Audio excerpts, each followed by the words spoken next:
여러분 반갑습니다. 소개받은 장호순 교수입니다. 저는 순천향대학교에서 그 신문방송학과에서 지금 학생들을 가르치고 있고요. 저희 학생들 중에서는 안양시에서 통학하는 학생들도 여러 명이 있습니다.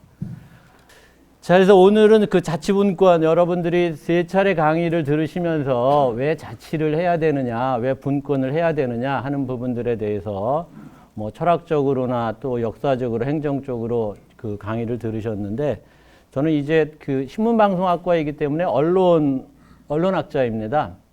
그래서 KBS, MBC, 뭐 한국일보, 그 한겨레 신문 뭐 이런 이제 언론을 다루는데, 그 언론의 입장에서 이 자치와 분권이 왜 중요한지, 또 뭐가 지금 잘못되어 있는지, 자, 이런 부분들을 제가 그 2시간 동안에 여러분들과 함께 좀 강의를 하도록 하겠습니다.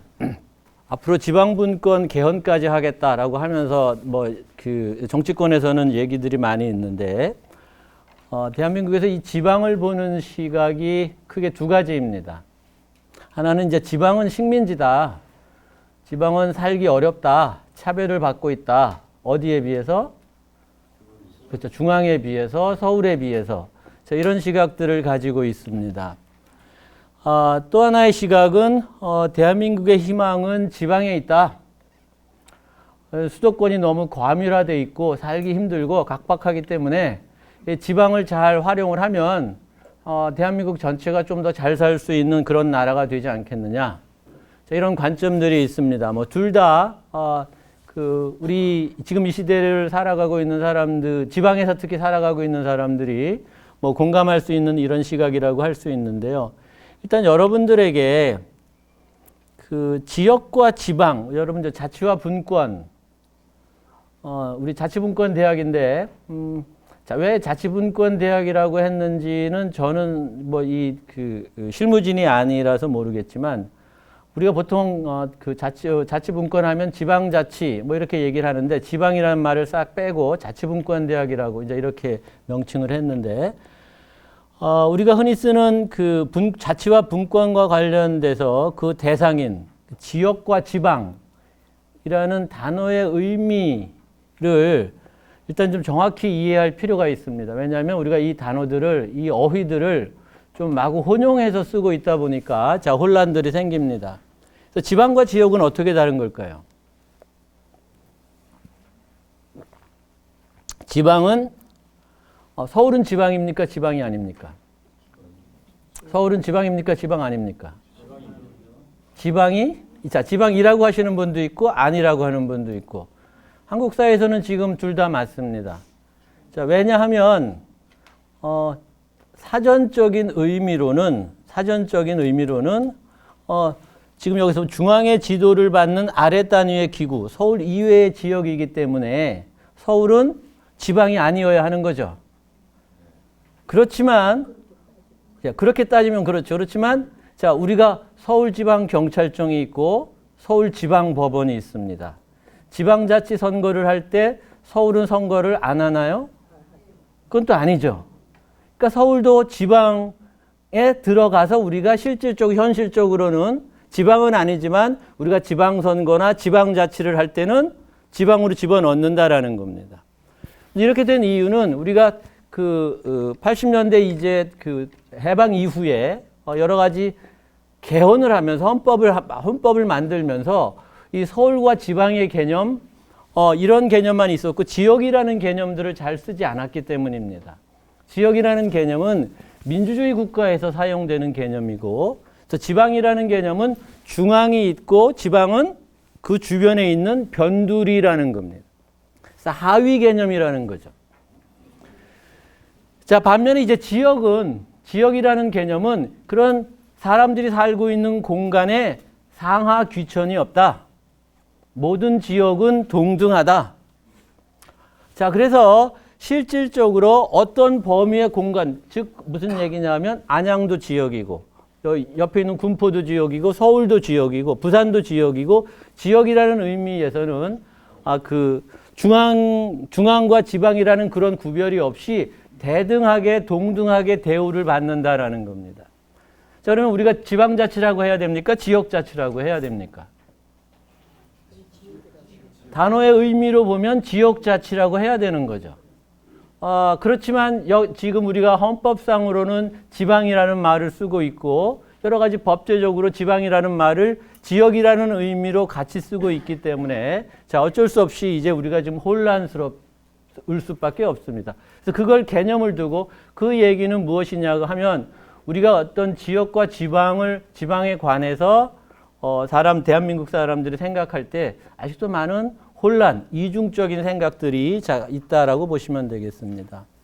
제가 오늘 강의하는 내용은 앞에는 크게 지역에 대해서 얘기하고 앞부분에서는 뒷부분에 대해서는 언론에 대해서 얘기를 합니다. 그래서 저의 첫 번째 앞부분에서 하는 얘기는 우리가 알고 있는 지역, 지방이 많이 달라졌다라는 겁니다. 그래서 우리가 이제 생각하는 바 또는 국가적으로 지향하는 바 이런 것들이 좀 달라져야 되는데 지금 우리의 의식 사고나 우리나라의 국가 정책이 그러한 달라진 것을 제대로 반영하고 있지 못하다라는 겁니다. 그래서 옛날의 지역이 아니다라는 거죠. 옛날의 지방이 아니고 자 그래서 그런 변화에 맞추어서 이제 지역 또는 지방자치를 해야 되고 이 지방자치를 하려면 뭐 여러 가지 조건들이 필요한데 저는 이제 언론학자이기 때문에 언론의 역할이 매우 중요하다. 자, 이렇게 강의를 할 예정입니다. 자, 지금 여러분들이 갖고 있는 건 어떤 겁니까? 맨 왼쪽에 겁니까? 오른쪽에 겁니까? 자, 왼쪽에 있는 것은 도로지도 책입니다. 지도 책 표지. 아직도 지금 차에 이거 갖고 계신 분 혹시? 아니면 집에 있지 않으세요? 집에 있죠. 원래 집에 있어야 되는 겁니까? 차에 있어야 되는 겁니까?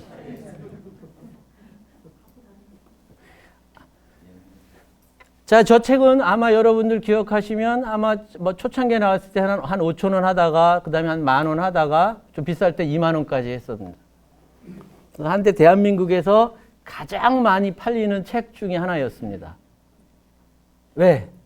이제 사람들이 다 차를 새로 구입해서 장만해가지고 운전을 하기 시작하면서 지도가 필요한 거죠. 길을 잘 모르니까. 자, 그래서 너도 나도 집집마다 자가용을 구비하면서 자가용 한 대와 옆에 같이 저 책을 두고 다녔는데 이제는 아무도 안 갖고 다닌다라는 겁니다. 그럼 여러분들이 이제 그 지도가 필요 없을 만큼 지리를 빠삭하게 잘 알고 계신 건가요? 그건 아니죠. 지리는커녕 지금 아마 여러분들 아들, 딸 전화번호도 잘 기억을 못 하실걸요? 그렇죠. 자, 우리 기억력이 어쨌든 뭐 나이 탓도 있고 스마트폰 탓도 있고 우리가 어떤 지리에 대한 기억도 점점 희미해지고 있습니다. 그런데 저도 이제 곧 나이 60이 되는데 저도 기억력이 희미하지만 여기 오늘 안양엔 자주 오지만 안양시청엔 처음 와봤습니다. 그런데 전혀 길 찾는데 어려움이 없었어요. 지차에 뭐가 달렸을까요? 내비게이션이 달린 거예요. 자, 그러면 이 세 가지가 다 똑같은 기능을 하는 거죠. 우리가 모르는 길을 찾아갈 때 도와준다라는 겁니다. 어떤 게 저렴한 건가요? 이거는 10,000원, 20,000원. 이거는 최근에 나온 거 100만 원입니다. 여러분들 한참 요것도 사셨죠? 내비게이션도. 그래서 홈쇼핑 이런 데 한참 많이 팔았습니다. 그래서 모든 차마다 달고 다녔었죠, 한때. 그래서 하도 인기가 좋으니까 차에다 아주 붙여 나오는 적도 있었어요. 근데 이제 필요 없다라는 겁니다. 그것조차도. 이제 홈쇼핑에서 내비게이션 안 팔아요. 왜? 스마트폰이 다 대체하기 때문에. 그러면 이 세 개가 똑같이 내가 갈 곳을 알려주는데 왜 우리는 값싼 도로 지도책을 사용하지 않고 비싼 스마트폰을 사용합니까? 뭐 하기 때문에? 편리하기 때문이죠. 맞습니다. 그럼 왜 편리할까요? 근데 알아서 내가 갈 곳을 알려주죠. 그래서 저도 여기 안양시청 오는데 제가 충남 아산에 살고 있는데 안양시청 오는데 전혀 걱정이 없었습니다. 스마트폰에다가 안양시청만 딱 치고 검색만 하면 그 다음에 1시간 20분 안에 도착한다. 다 알려주고 중간중간에 길만 잘 따라가면 되는데 길 따라가는 것도 사진까지 다 나와가지고 이리 가라 저리 가라 해주기 때문에 바보가 아닌 이상 길을 잃어버릴 염려가 없어요. 근데 왜 편리한지를 여러분들이 아셔야 됩니다. 그러면 상대적으로 이 도로지도책은 왜 불편한 거예요? 찾아봐야 되죠. 뭘 찾아봐야 돼요? 지도책에서 뭘 찾아봐야 됩니까? 지역, 도로, 위치 등등. 자, 이런 것들을 찾아봐야 되죠. 그래서 그런 것들 굉장히 중요한 기술입니다. 그래서 그 군인들 중에서는 뭐 포병이나 이런 사람들은 도로 지도를 잘 읽고 그래서 도로 그 위치를 그 독도법이라는 것을 군대 가서 배워가지고 포탄을 쏠 때 어디 떨어지는 이런 것까지도 다 공부를 해야 된다라는 거예요. 근데 이제는 그럴 필요가 없는 세상이 됐죠. 왜 그러냐 하면 이 지도의 차이는 무엇이냐? 이 지도는 항상 어떤 지도를 보여줍니까? 내비게이션은 어떤 지도를 보여줘요? 현장. 그렇죠. 맞았어. 내가 있는 곳의 지도를 보여줍니다. 내 차가 있는 곳, 내가 있는 곳. 큰 지도가 아니죠. 세계 지도도 아니고 안양시 전체 지도도 아니고 제가 오는 길을 따라서 제가 있는 주변에 뭐 기껏해야 200m 내의 지도만 계속 보여준다라는 겁니다. 자, 그것은 무엇이냐? 결국 우리가 지도를 볼 때 필요한 것은 내 주변에 내가 있는 곳에 지도가 필요한 거지 전 세계 지도가 필요한 것도 아니고 대한민국 전체 지도가 필요한 것도 아니고 안양시 전체의 지도가 필요한 것도 아니다라는 겁니다. 이것이 앞으로 이제 지방자치나 지역 언론과도 밀접한 관계가 있습니다. 자, 그래서 첫 번째 그 문제는 잘 맞추셨고요. 이것도 쉬운 문제입니다. 공통점은 뭔가요? 대통령. 네, 첫 번째 맞추셨습니다. 그 다음 공통점은 뭘까요? 자, 오늘 저희가 공부하는 주제인 지역 자치와 분권 측면에서 한번 생각을 해보시면 아까 제가 지역과 지방에 대해서 얘기를 했죠. 그것과 연관지어서 한번 공통점을 찾아보십시오.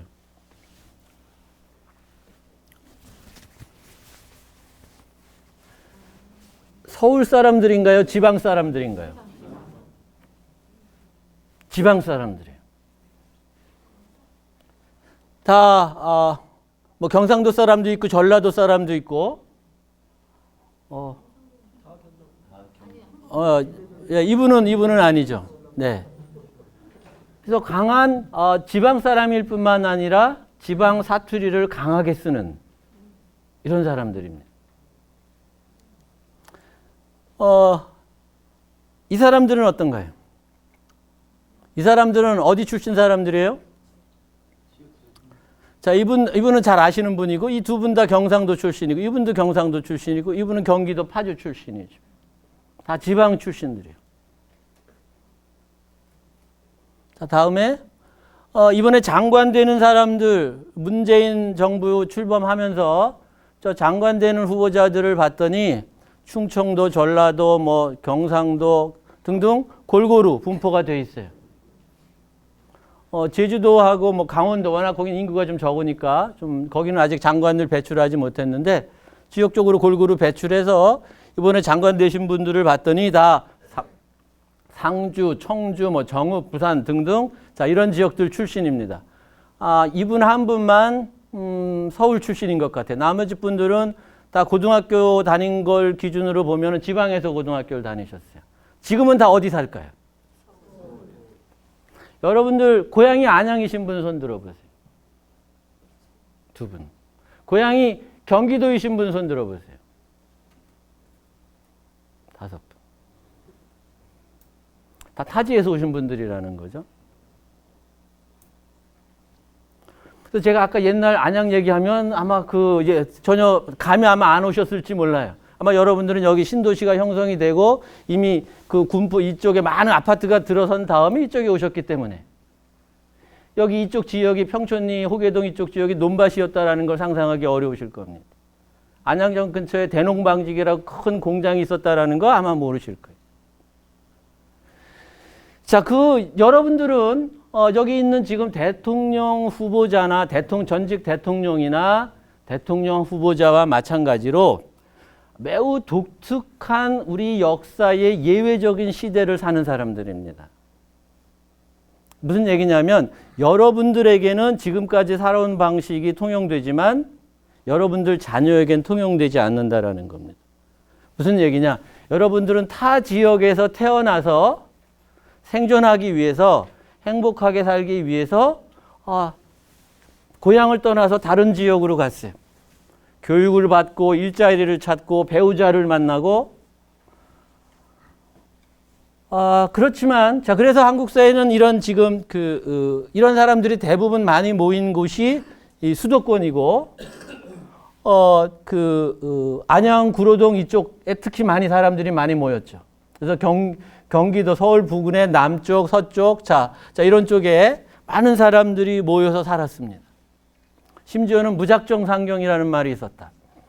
학생들에게 무작정 상경이 무엇일 것 같니? 한번 너희들 추측해 볼래? 그러면 전혀 감을 못 잡습니다. 원래 무작정 상경이라는 건 뭡니까? 자, 아무 아는 사람도 없는데 달랑 자기 그냥 뭐 짐 하나 들고 서울에 와서 일자리 찾고 뭐 이렇게 생존하기 위해서 온 거잖아요. 지금 젊은 학생들에게는 그게 이해가 안 되는, 어떻게 그럴 수가 있냐라는 거죠. 근데 그런 말이 일반화될 정도로 자, 많은 사람들이 주로 서울로 이동을 했습니다. 물론 그 전에 또 이동이 있었습니다. 왜냐하면 우리 20세기 한국의 역사는 이주의 역사입니다.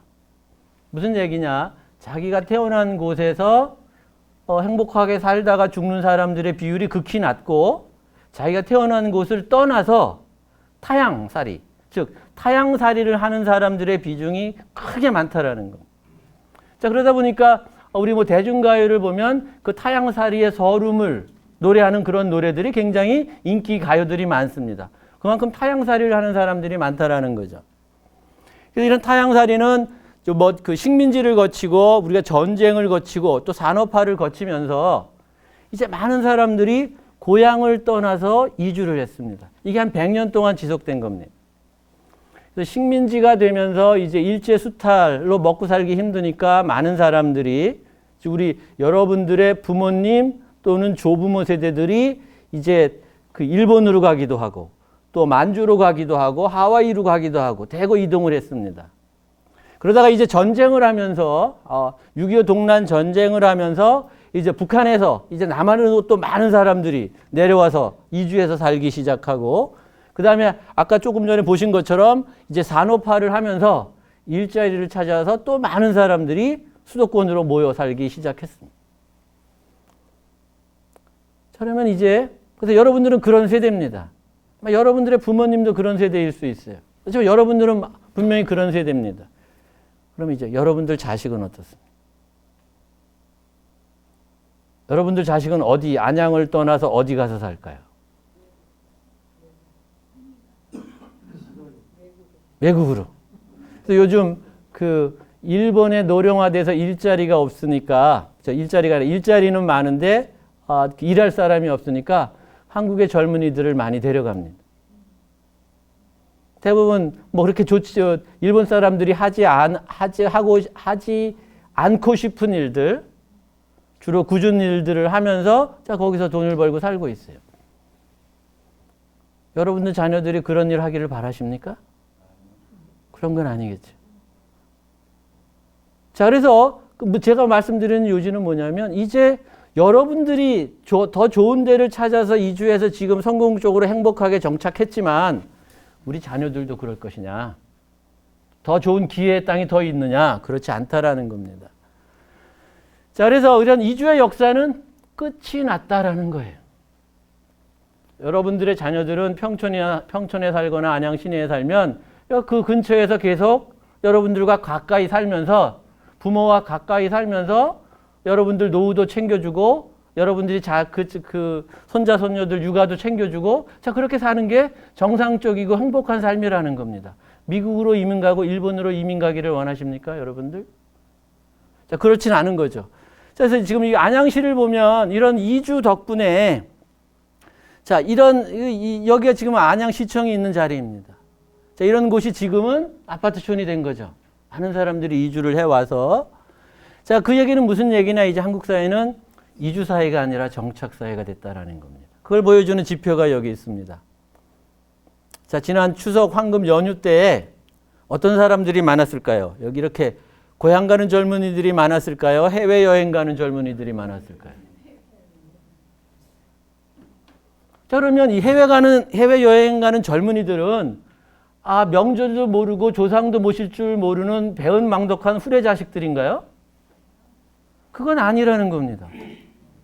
그건 아닌 일주일 동안 또는 열흘 동안 휴가인데 난 굳이 고향이가 내가 살고 있는 곳이 고향이고 내가 살고 있는 곳 근처에 우리 부모님이 살고 있는데 옛날 10년, 20년처럼 뭐 그 고속도로 몇 시간씩 차를 타고 가고 그럴 수 있는 사람들은 아닌 사람들이 더 많다라는 거예요, 이제는. 자, 그래서 정착시대가 됐고, 그러다 보니까 이제 고향에는 사람들이 없고요. 사람들이 없는 것뿐만 아니라 명절에 내려오는 사람들도 없습니다. 제가 58년 개띠입니다. 그래서 제 또래들도 전형적인 고향 고등학교 동창들은 전형적인 시골에서 올라온 아이들이었어요. 근데 이 아이들 중에서 제 고등학교 동창들 중에서 명절 때 고향 내려가는 애들이 이제 거의 없습니다. 고향이 저기 다 전라도, 경상도, 강원도 다 고향이 전국 각지에 있지만 고향이 안 가요. 왜? 부모님도 다 돌아가시고 이제 거기 연고도 없고 아는 친척 몇 사람 남아있는데 별로 친하지도 않아서 명절이 돼봐야 이제 고향 갈 이유가 없다라는 거. 차라리 그냥 아들, 딸 쫓아서 해외여행을 간다라는 거. 자, 이게 이제 우리 사회의 세대의 현실이고 이런 것들을 보여주는 게 우리가 지금 이런 산업화를 거치면서 이루어진 것이 무엇이냐면 도시화. 이제 대부분의 사람들이 우리 안양시 같은 도시에 살고 있다라는 겁니다. 대한민국 국민의 90%. 그래서 이미 이 사람들이 이제 정착 단계에 있다라는 거죠. 뭐 도시에서 약간 안양에 살면서 삼본이나 또는 군포 또는 과천으로 이사 갈 수 있겠지만 여러분들이 대구로 이사 가고 부산으로 이사 가고 저쪽 강원도 원주로 이사 가고 그럴 가능성들은 거의 없다. 자, 그런 것들을 보여주는 예가 또 하나 뭐냐면 최근에 이제 그 교대 학생들이 시위를 벌였습니다. 자기네들 뽑아주지 않아가지고 일자리가 없다고.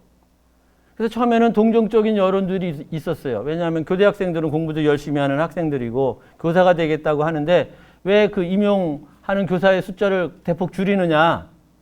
그래서 동정 여론이 있다가 나중에 자세히 알고 보니까 오히려 이 학생들이 이제 욕을 먹는 상황으로 바뀌었습니다.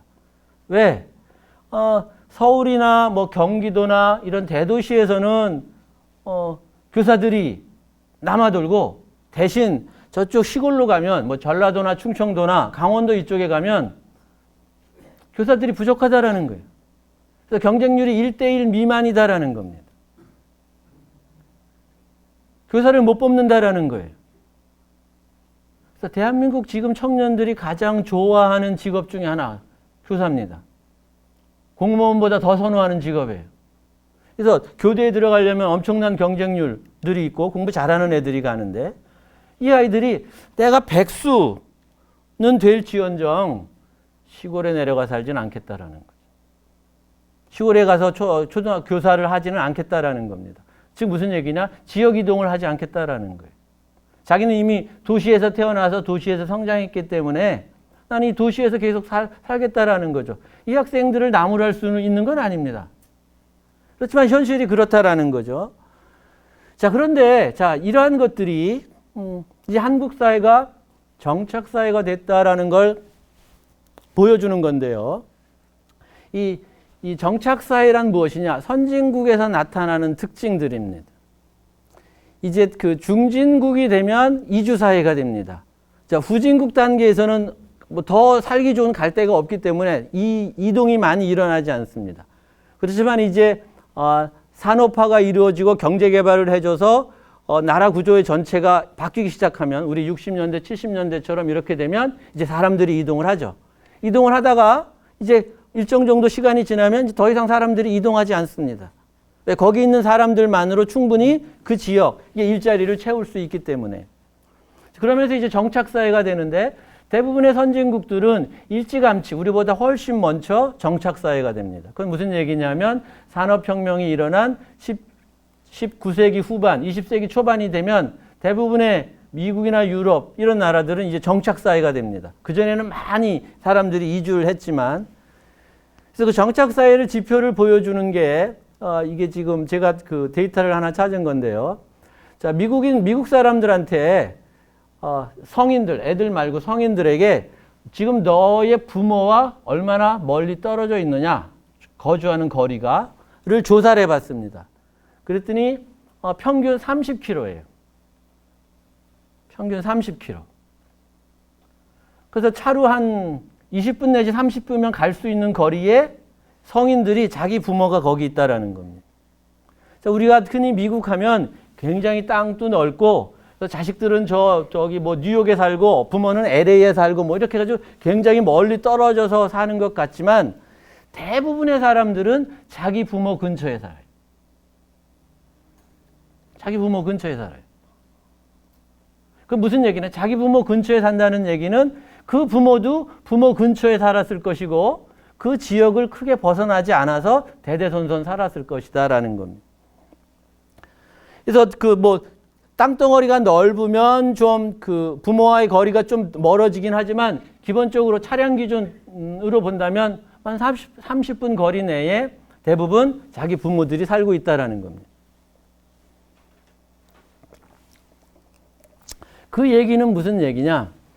이게 왜 자치화 중요하냐? 이게 왜 자치화 중요합니까? 왜 분권과 중요해요? 부모에게 독립이 되니까. 네, 또. 왜 이게 지방자치와 관련이 있을까요? 부모, 자식 한 세대들이 같은 지역에 산다라는 것이 지역의 이동, 우리가 이주사회가 끝났다라는 것이 사람들이 다른 지역으로 가는 이유는 뭐 때문에 갑니까? 더 살기 좋은 지역을 찾아가는 건가요? 살기 어려운 지역을 찾아가는 건가요? 살기 좋은 지역을 찾아가는 거죠.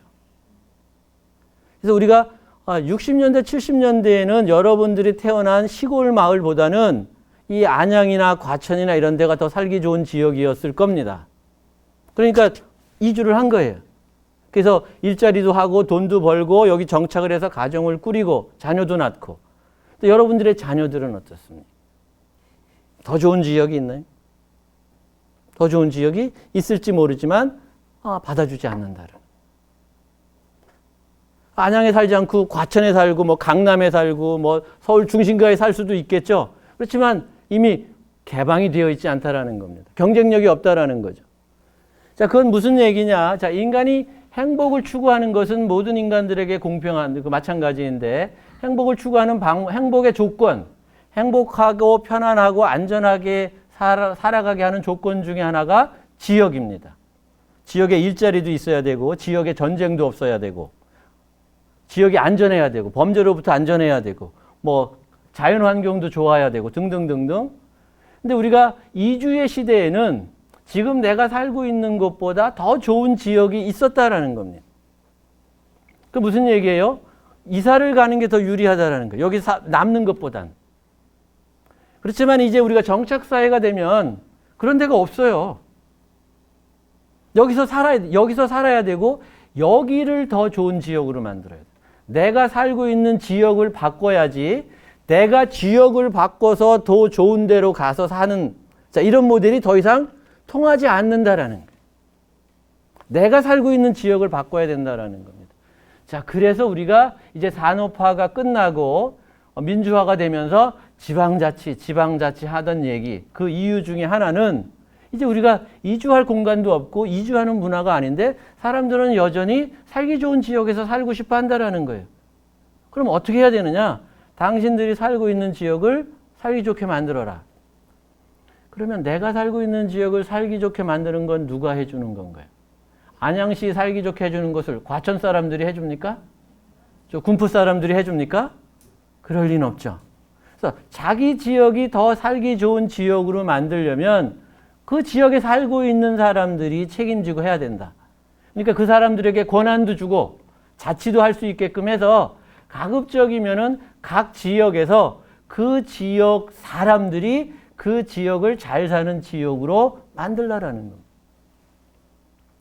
그래서 이것이 그 어떤 자치의 기본적인 우리 19세기 후반, 20세기 초반 대한민국이 이제 민주화가 되면서 그 얘기는 무슨 얘기냐? 과거에는 자치를 허용하지 않았죠.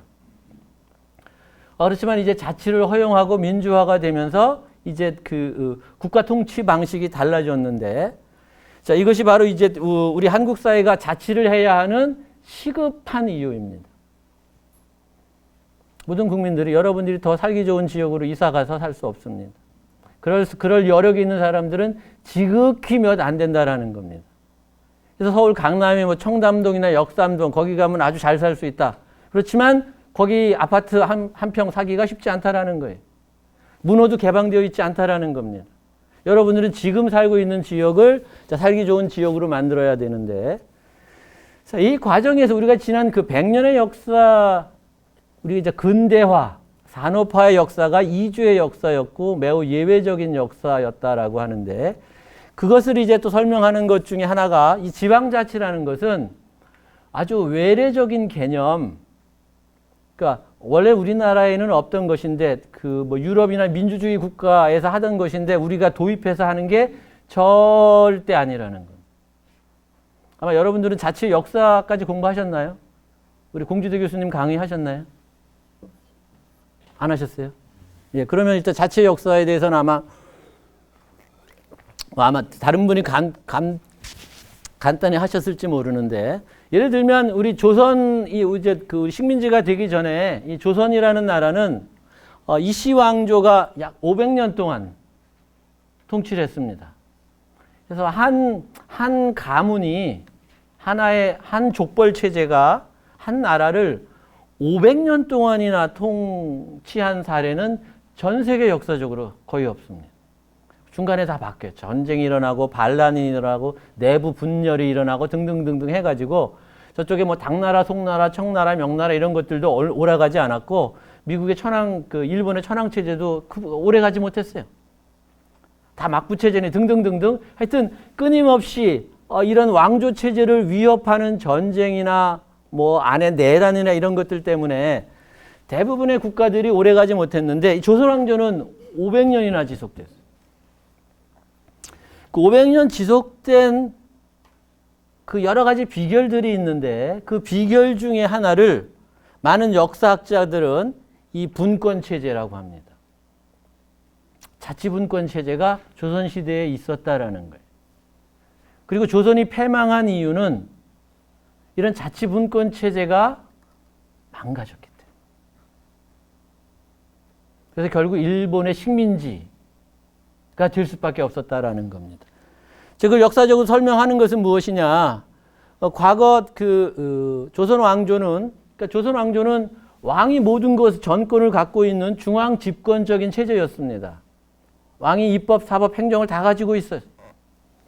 그럼에도 불구하고 분권 체제가 있었다라는 것은 무엇이냐면, 지방에 가면 왕의 명령을 받은 수령, 사또, 군수, 현감 이런 사람들이 있지만, 이 사람이 왕의 명령을 받았다고 해서 전권을 휘두르지 못하게 했다라는 거. 그 무슨 얘기냐? 그 지역에 있는 향리, 그 지역에 태어나서 그 지역에서 일하는 전문 공무원들이 있었고요. 그 다음에 사림, 그 지역의 양반 계층들이 있었어요. 그 다음에 이 수령, 현감은 순차적으로 계속 우리 요즘 말하면 순환 보직 근무들을 시켰어요. 근데 이 순환 보직 근무의 원칙 중에 하나가 이 상피제라는 겁니다. 상피제라는 것은 본인 출신 지역에는 수령으로서 못 가게 하는 거예요. 자기 고향에는 못 간다라는 겁니다. 여러분들 생각해 보세요. 지금 우리 지방자치하면서 시장, 군수 뽑는 사람들도 다 그 지역 출신 사람들 뽑는 거죠. 근데 조선시대에는 그 지역 출신들은 안 된다라는 거예요. 그 지역에 가서 향리를 못 해요. 자, 이런 것들이 상피제인데 그 지역 출신뿐만 아니라 거기에 처가가 있어도 안 돼요. 친척뿐만 아니라 인척까지도 다 봐서 자, 혈연 관계가 있으면 그 지역에 못 간다라는 겁니다. 왜? 그럼 그 지역에 가면 이 혈연 관계가 있는 수령이 거길 가면 여기랑 여기랑 짝짝꿍이 돼서 분권의 원칙이 지켜지지 않는다.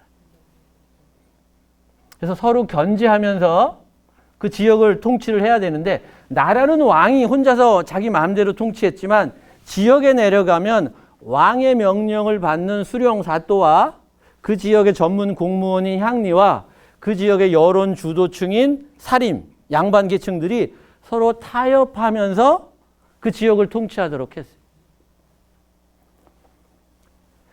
그래서 예를 들면 여러분들 초중등학교 때 무슨 향약이니 두레니 뭐 이런 것들이 이제 각 그 지역마다 그런 것들이 있었다라고 하는데 그런 것들이 각 지역마다 만든 원칙입니다. 약간의 지금 지방 조례 같은 것들이에요. 근데 이런 것들 수령이 마음대로 만드는 게 아니라 여기 있는 사림들하고 같이 협의를 해서 만들고 그래서 이 과정에서 어떤 독단적인 체제를 갖지 못하고 그 지역 내에서 지역 주민들의 여론과 왕의 의견들이 자연스럽게 절충되도록 했었는데 자, 이게 붕괴됩니다. 언제? 조선 후기가 되면서. 그래서 이제 우리가 흔히 알고 있는 사색 당쟁, 유교 철학을 두고 이제 서로 당쟁을 벌이면서 이런 분권 체제, 즉 수령을 파괴하는 데 있어서 이런 원칙들이 깨지고 능력 있는 사람들이 거기 가는 게 아니라 당쟁에서 이기면 수령 자리를 차지하고 또 당쟁에서 지면 또 싹 빠져야 되고 자 이런 식으로 마치 지금 대통령이 바뀌고 정권이 바뀌면 사람들이 싹 들어갔다가 싹 빠지는 자 이런 식으로 사색 당쟁의 결과에 따라서 결국은 이런 수령들이 파괴되면서 결국은 이 수령들이 부정부패를 일삼기 시작하고 이 부정부패를 감시해야 할 이 향리와 사림들이 수령과 같이 짝짝꿍이 되다 보니까 이제 백성들이 도탄에 빠지는 거. 그래서 우리가 조선의 역사를 보면 부정부패가 창궐한 것은 조선 왕조 초기가 아니라 임진왜란 이후에 영종조 이후에 이 체제가 무너지면서 이제 조선이 힘을 잃기 시작한다라는 겁니다. 국가 체제를. 그래서 이걸 해결하기 위해서 만든 제도가 암행어사였어요. 암행어사. 그래서 우리 춘향전에 나오는 것처럼 이몽룡이 가서 그 암행어사로 나와가지고 그 변학도를 처단하는 것처럼 이런 것들을 만들긴 했지만 이건 역시 별로 효과를 보지 못했다라는 거. 그래서 조선 후기에 가면 결국은 일본과 싸움도 제대로 한번 하지 못하고 자기 나라를 다른 나라에 그냥 줍니다. 우리가 일제 식민지를 반성하고 일제 수탈에 대해서 매우 분개하지만 우리가 식민지가 된 배경은 전쟁 한번 제대로 하지 않았어요. 나라를 그냥 갖다 준 거예요. 자, 그렇게까지 된 이유가 여러 가지 그 외에 다른 이유도 있지만 그 중요한 이유는 이 지방의 분권 체제가 붕괴되면서 결국은 국가적인 힘을 상실했다라는 겁니다. 자, 그리고 제가 이걸 강조하는 것은 이런 지방자치의 전통이 우리 조선시대 왕권 체제에서는 매우 견고한 전통이 있었는데 이게 조선 후기 돼서 조선 후기가 되면서 이제 제대로 기능을 하지 못하고 그러면서 일제 식민지가 되고 군사 독재를 하면서 지방자치를 사실상 제대로 하지 못하게 됩니다. 그렇지만 지방자치를 절대 안 하는 일제 식민지 시절에도 도의회, 군의회 같은 것들이 있었습니다. 일제 식민지 시절에도 지방자치를 했다라는 거예요. 대신 이때 지방자치에 참여하는 사람들은 누구였을까요? 일본 사람들이었을까요? 한국 사람들이었을까요? 이때 지방자치에 참여한 사람들은 대부분 일본 사람들이었습니다. 그래서 우리 그 당시 한반도 인구가 한 2천만 정도였을 때 통계를 보면 일본인들이 가장 많았을 때가 한 30만 명이라고 합니다. 30만 명이 이제 일본 본토에서 건너와서 이제 한국에서 여러 가지 비즈니스를 하면서 이제 살았었는데 이 사람들이 문제 제기를 하기 시작해요. 그 당시에 이제 이 일제 식민지 시절의 일본 사람들은 이게 한반도가 이제 완전히 자기네 것이라고 생각을 한 거예요. 1945년 해방될 걸 기대한 게 아닌 거죠. 완전히 이제 일본은 자기 나라로 삼을 수 있다고 생각을 하고 이 과정에서 이 한반도에 진출한 사람이 본토에서는 지방자치를 하는데 왜 우리는 여기 와서 지방자치를 못하느냐. 자, 그래서 그런 요구를 해서 지방자치를 하게 되고 일본 사람들에게만 투표권 또는 피선거권을 사실상 줍니다. 조선인들에게도 투표권과 피선거권을 주는데 지극히 제한적인 사람, 엄청난 재산을 가진 사람 또는 일본 정부에 협조한 사람들에게만 여기에 참여할 수 있게끔 해요. 그래서 일제 시절에 한국 사람들 중에서도 도의원이나 군의원을 한 사람들이 있었어요. 그러면 일제시대에 지방자치 때 도의원이나 군의원을 했던 사람들이 누구의 이익을 대변했을까요? 조선 사람들의 이익을 대변했을까요? 일본 사람들의 이익을 대변했을까요? 일본 사람들의 이익을 대변하죠. 자, 이것이 또 우리 한국의 해방 후에 지방자치 발전을 막는 매우 암적인 요소가 됩니다. 왜? 일제시대 때 지방자치 하는 걸 봤는데 거기에 참여하는 놈들이 다 나쁜 놈들이더라. 지역 주민들을 대표해서 어떤 일을 하는 게 아니라 다 자기네들 입속을 채리기 위해서 자, 그런 것들만 하더라.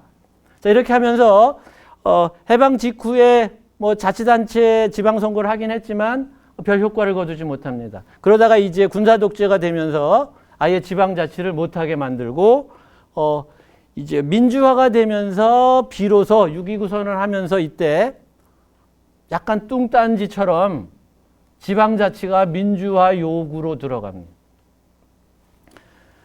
자, 그래서 이 6.29 선언은 뭐 여러분들 잘 아시다시피 이제 1980년대 오공 정권에 대해서 우리 시민들이 저항을 하고 반대를 하니까 이제 우리 군사독재를 종식시키겠다, 민주화를 하겠다라고 이제 그 시민사회 세력과 타협을 하고 자, 그러면서 이제 정권이 바뀌고 헌법이 바뀌는 자, 이런 평화적인 혁명이었습니다. 그래서 이것을 대표하는 것이 이제 6.29 선언인데 자, 그때 약속한 이 핵심적인 사안들입니다. 잘 보세요. 자, 그래서 평화적인 정권 이양하겠다라고 했습니까? 평화적인 정권 이양하겠다라고 해서 평화적인 정권 이양 했습니까? 안 했습니까? 평화적인 정권 이양 했습니다. 어쨌든 그 다음 대통령은 평화적으로 선거를 통해서 선출했죠. 그래서 대통령 선거법 개정을 통해서 공정한 경쟁 보장했다. 그래서 선거 공정한 경쟁을 해가지고 그 당시에 노태우 대통령이 당선이 됩니다. 김대중과 같은 야당 지도자들을 사면 복권하고 시국 관련 사범들, 정치범들을 석방하겠다. 그래서 석방했습니다. 인간의 존엄성 존중 및 기본인권을 신장하겠다. 그래서 이런 취지로 헌법도 개헌했습니다. 자유 언론을 창달하겠다. 그래서 언론의 자유 보장하고 그 당시에 뭐 여러 가지 언론에 가해졌던 여러 가지 제한 조치들을 해소했습니다. 지방자치 및 교육자치를 실시하겠다. 정당의 건전한 활동을 보장하겠다. 자, 요거까지는 잘 됐는데 가장 미진한 부분이 우리가 민주화 선언을 통해서 그러면 이것이 이제 1987년이니까 30년입니다. 30년 동안 한국 사회가 괄목한 민주화를 거쳤고 그때 약속한 것들이 다 실현됐는데 제일 지지부진한 게 지방자치와 교육자치입니다. 제일 지지부진한 게. 자, 그렇게 된 왜 지지부진한 것들은 여러 가지 이유가 있습니다. 가장 큰 이유는 국민들이 별 관심이 없어요. 예를 들면 이번 그 대선에서 모든 후보들이 지방분권 개헌하겠다, 지방분권 여러 가지 공약들을 내셌지만 누구도 문제제기하지도 않고 이게 정말 실천 가능한 공약인지 누구도 점검하지 않는다라는 겁니다. 심지어는 어느 정도냐? 대통령 후보자들의 뭐 아들, 딸들이 뭐 어디 뒷구녕으로 들어갔느냐, 뭐 그 유학자금을 제대로 썼느냐. 자, 이런 시시콜콜한 거에 대해서는 아주 민감한 반응을 보이는데 유권자들이 지방분권이라는 어마어마한 세상이 달라지는 겁니다. 근데 이거는 별 관심들이 없다는 거예요. 이게 나와는 무슨 상관이냐 이렇게 생각하고 있다는 겁니다.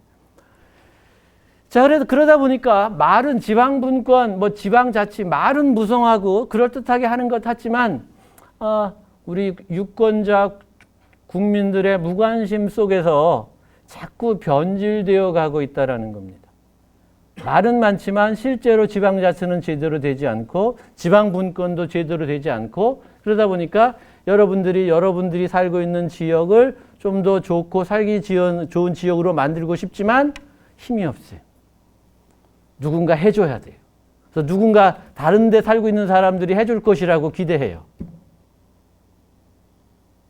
근데 과연 그러냐라는 거예요. 그게 가능하냐라는 거예요. 자, 그래서 어쨌든 이 지역 균형과 지방 분권은 이제 관심들을 갖기 시작했습니다. 많은 사람들이. 특히 이제 정치인들이 정치 슬로건으로 내세우기 시작했어요. 왜냐하면 이 지역 간의 불균형이 이제 심각한 수준으로 나타나기 시작합니다. 그래서 과거에는 우리가 지역 간 불균형, 지역 감정하면 대부분 무슨 영남과 호남, 전라도 사람과 경상도 사람 간의 어떤 정서적인 갈등, 뭐 이런 것들을 뭐 지역 감정 또는 지방 분권 이렇게 생각을 했는데 또는 지역 격차. 실제로 이제 우리가 지표상으로 보면 못 살기는 영남 사람이나 호남 사람이나 별 차이 없습니다. 그 사람들끼리 싸워야 할 이유가 전혀 없어요. 지표 데이터상으로 보면 중요한 건 무엇이냐? 지역 간의 우리나라에서 심각한 지역 간의 경제 불균형은 수도권과 지방 간의 격차입니다. 그 다음에 도시와 농어촌 간의 격차. 그래서 서울 수도권은 으리으리한 지금 세계 어디에 내놓아도 뒤질 것이 없는 선진국 수준의 화려한 그리고 아주 편리한 안전한 안락한 그런 지역이 됐어요. 살기 너무 편해요. 근데 우리가 농어촌 지역에 가면 조금 과장하면 저 아프리카나 뭐 인도나 이런 데와 별 다름 없을 정도로 낙후한 지역들이 점점 많아지고 있다는 거. 자, 이런 격차들이 생긴 거는 조금 전에 말씀드린 것처럼 사람들이 이주하고 농어촌을 떠나다 보니까 자, 이러한 지역에 남아있는 사람들이 상대적인 박탈감이 굉장히 커졌다라는 거죠. 그래서 이것을 해결하지 않으면 국가체제가 위기가 온다라는 것들을 우리 정치인들은 잘 알고 있습니다. 왜? 국가의 흥망성쇠는 외침보다는 대부분 내부 분열입니다. 그 내부 분열은 그 내부 간에서의 균형이 깨질 때 발생합니다. 모든 공동체에서 나타나는 현상이에요. 여러분들 가정도 마찬가지죠. 보세요. 여러분들이 무조건 돈이 많으면 행복한 가정이 되느냐? 그게 아니에요. 그래서 가족들의 분란이 일어나는 경우들을 대부분 보면 예를 들면 여기 이쪽 호계동, 평촌 이쪽 지역 옛날에 논이었던 땅이 아파트 단지가 들어서고 도시가 들어서면서 그냥 땅을 갖고 있다가 부자 된 가족들이 많이 있습니다. 수도권에. 오손도손 잘 사는 집안들도 있지만 칼부림도 나고 서로 원수 보듯이 하는 집안들도 적지 않아요. 왜? 지금 먹고 살기가 힘들어서가 아니라 공평하게 나눠주지 않았기 때문에. 그래서 여러분들 부모로서 항상 누구나 다 지켜야 할 것 중에 하나가 자녀들에게 공평하게 대우해야죠. 그래서 그런 공평이 깨질 때 가족 사이에 분란이 일어나는 겁니다. 부모 간의 갈등이 일어나고 형제 간의 갈등이 일어나고. 자, 국가도 마찬가지다라는 거예요. 지역 간에 골고루 잘 살 수 있게끔 해줘야 되는데 물론 모든 지역이 다 똑같은 수준으로 잘 살 수는 없겠죠. 그렇지만 어떤 지역은 아주 잘 살고 어떤 지역은 잘 못 살게 되면 이 과정에서 분란이 일어날 수밖에 없습니다. 왜? 왜냐하면 잘 사는 지역이든 못 사는 지역이든 서로 의지해야 되기 때문에. 안양 사람들 쓰레기 어디 갖다 버립니까? 안양 사람들이 쓰는 전기 어디서 만듭니까? 안양 사람들이 먹는 채소 어디서 기릅니까?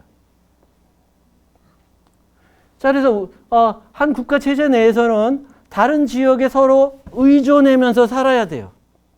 서로 도와주면서 상호 보완하면서 살아야 되는데 이 과정에서 상호 신뢰와 균형이 깨지면 갈등이 생기는 거예요.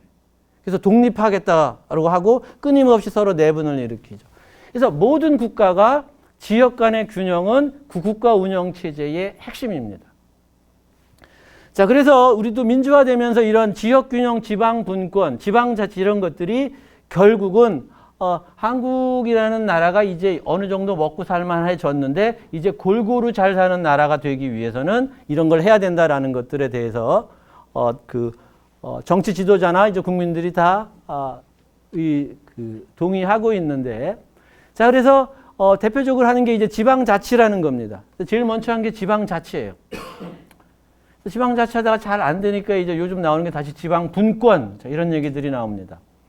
그래서 자치와 분권 간의 관계까지 제가 다 설명할 시간은 없을 것 같은데, 일단은 이제 핵심적인 것은 각 지역마다 고유의 권한을 줄 테니 당신들끼리 잘 사는 지역을 만들어 보십시오. 그래서 점점 권리를 많이 주겠다라는 겁니다. 그래서 지방분권도 지금 자치의 범위를 넓혀주겠다라는 거예요. 그래서 예를 들면 안양시에서 몇 조 원의 내년도 예산을 써야 되는데 자기가 마음대로 쓰고 싶은 대로 쓸 수 있나요? 없죠. 그래서 국회에서 기획예산처에서 자, 안양시는 얼마를 써라 라고 정해주면 거기 범위 내에서 써야 돼요. 그래서 안양시가 자체 조달할 수 있는 재원, 지방자치단체가 지역 주민들로부터 거둘 수 있는 세금은 얼마 되지 않아요. 재산세 정도, 자동차 등록세 정도, 주민세 정도. 자, 그래서 지방분권하면 앞으로 그런 것들도 좀 넓혀주겠다. 그래서 세금도 지역에서 마음대로 원하는 만큼 걷어서 써라. 자, 등등등등 각 지역이 할 수 있는 권한을 많이 주겠다라는 겁니다. 그런데 문제는 그러면 그 지역, 누가 결정하느냐는 거예요. 지역의 문제는. 안양시의 주인은 누굽니까?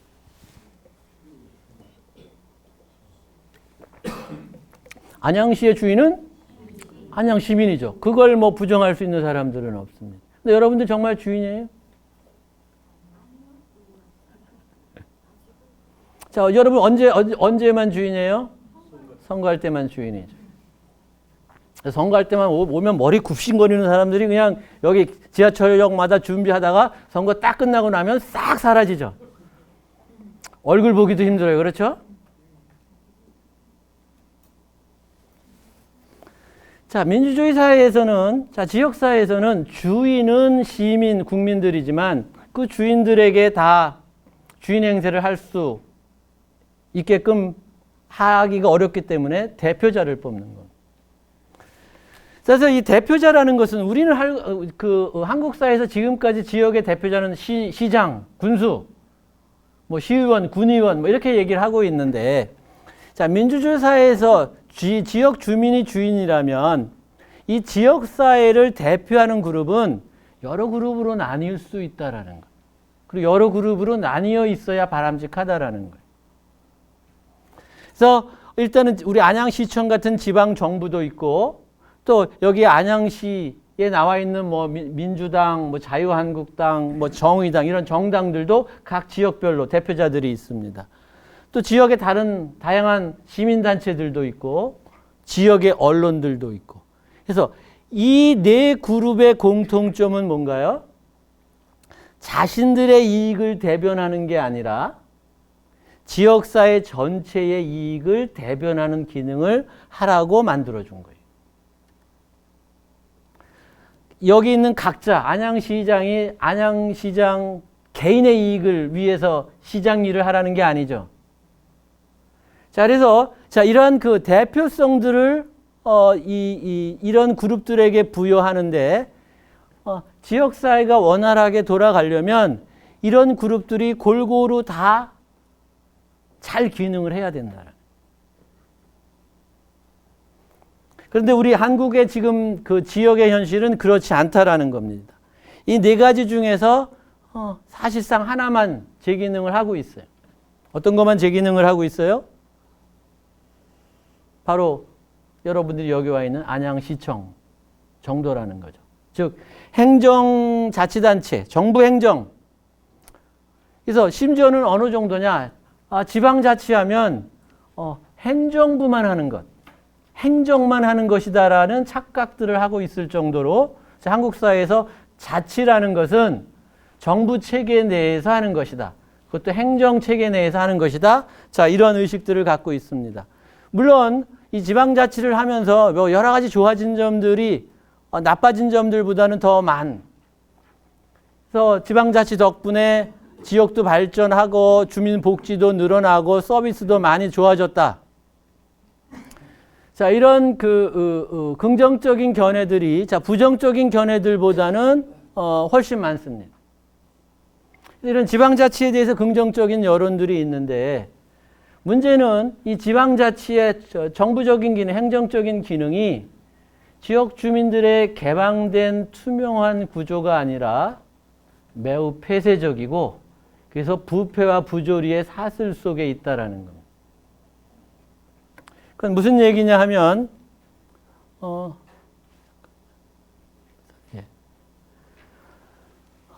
지금 우리나라의 그 지방자치의 먹이사슬, 자, 이걸 보면 지방의원과 국회의원, 자치단체장들은 서로의 아쉬운 것들을 긁어주면서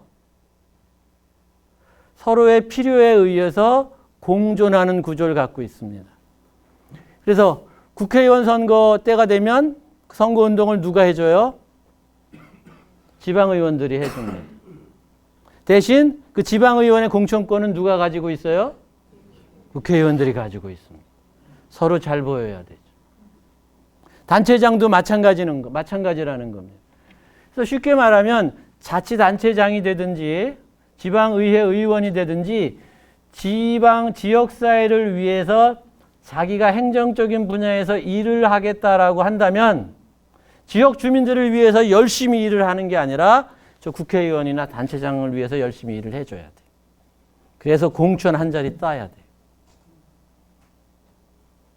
이게 현실이다라는 겁니다. 안양만 그런 게 아니라 안양도 예외가 아니라 전국이 다 그렇다라는 거예요.